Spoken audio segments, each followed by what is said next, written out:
7 বছরের আগের একটা ছবি আমার সামনে এলো ভাই আজকে।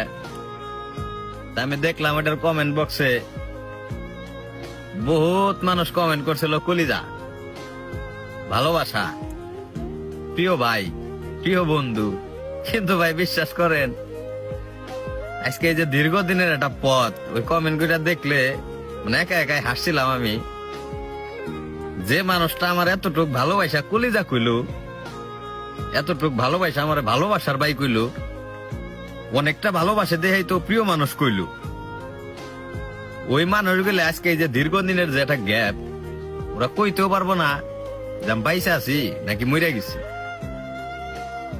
আপনি আমার ভালোবাসার কথা কন, ভালোবাসা শিখেন, তাহলে বুঝেন আমি কি জিনিস ফেস করছি জীবনে।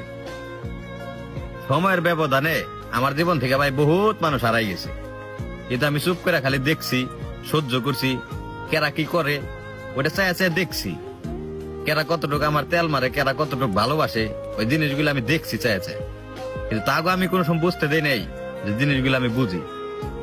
এই লেখালেখি আসলে ভাই একটা কথা হইলাম, ওই যে আমাকে জীবন অনেক মানুষ আছে যারা মাঝে মাঝে মনে করে যে তাগো নিয়ে আমরা পোস্ট করি না, তাগো নিয়ে আমরা স্টোরি দেই না, তাগো নিয়ে আমরা কোনো কিছু লিখি না, তার মানে তাগো আমরা ভালোবাসি না।